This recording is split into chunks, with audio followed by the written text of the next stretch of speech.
It was a quiet evening when Mark walked out of a grocery store, carrying a bag of fresh vegetables.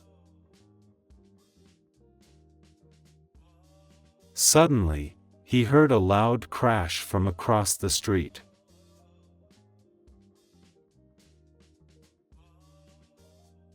He turned quickly and saw that two cars had collided at an intersection.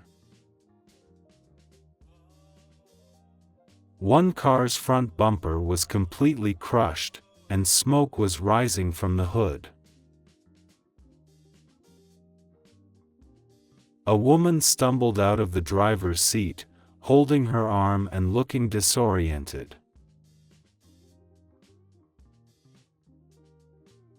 Without hesitation, Mark pulled out his phone and dialed 911.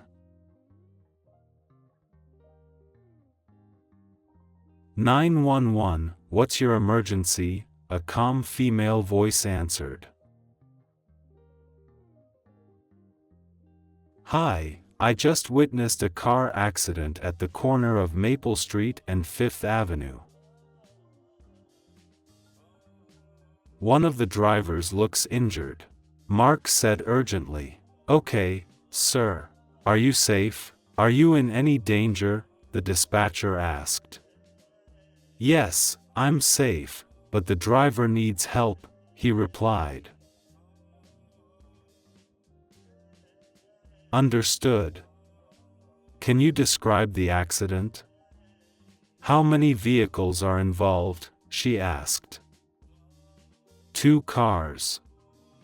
One sedan and one SUV. The sedan's front is completely smashed. The SUV seems damaged but not as bad," Mark explained. "Is anyone trapped inside the vehicles?" she asked. "No, both drivers are out. The woman from the sedan looks hurt, though," he said. "Okay, sir. Stay with me. Can you tell me if she's conscious and breathing?" she inquired. "Yes, she's awake and holding her arm.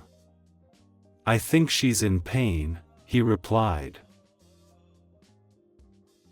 "Is she bleeding?" the dispatcher asked.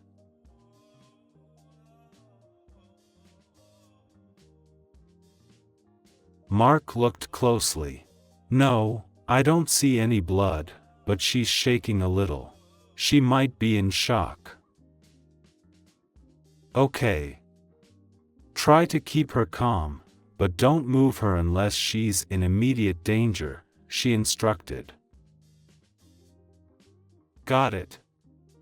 What should I do?" he asked.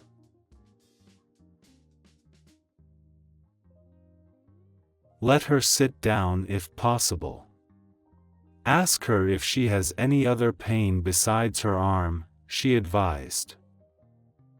Mark approached the woman. "Ma'am, are you okay? Do you feel pain anywhere else besides your arm?" The woman nodded, her voice trembling. "My head hurts a little. I'm just really scared. The paramedics are on their way." "Just take deep breaths," Mark reassured her. "Sir, can you tell me her approximate age?" the dispatcher asked.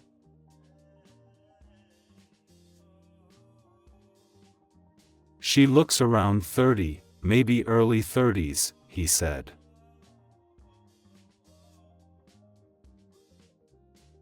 "Good. Help is coming. Do you see any bystanders assisting?" she asked. "Yeah, a couple of people stopped. One man is calling someone, and another is standing near the SUV," Mark replied. "All right. Are there any visible hazards? Fuel leaking, fire, or broken glass?" she questioned. "No fire, but there's some smoke coming from the sedan's hood. And there's broken glass everywhere," he noted.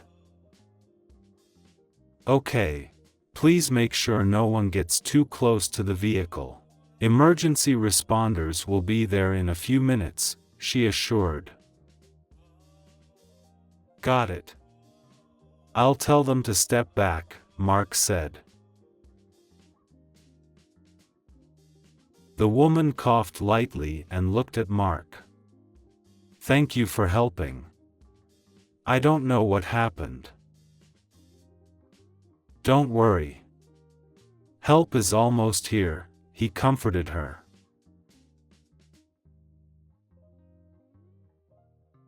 Sir, do you hear sirens approaching? The dispatcher asked.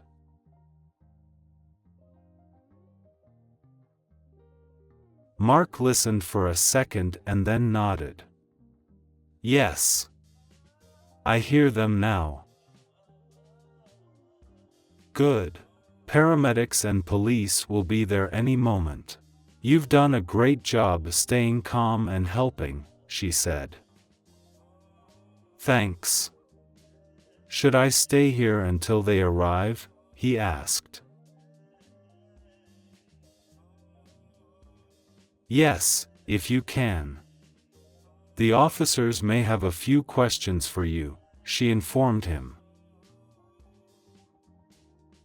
Understood. I'll wait here, he confirmed.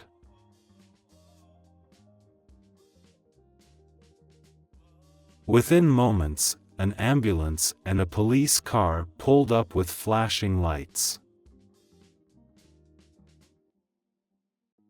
A paramedic rushed toward the injured woman, kneeling beside her.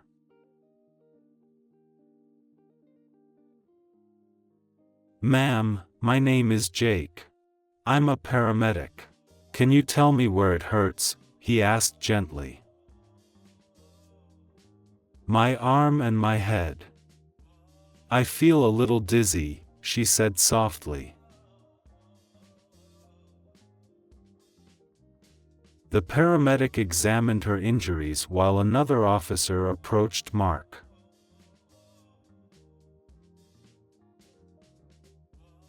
Sir, are you the one who called 911? The officer asked.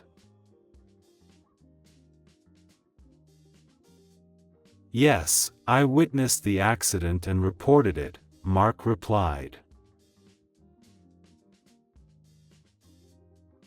Thank you for your help. Can you briefly explain what you saw? The officer asked. Mark described everything, from the crash to the woman's condition.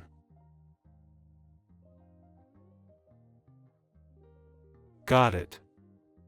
We appreciate your help. If we need more details, we'll reach out, the officer said. Of course. I hope she's okay, Mark responded.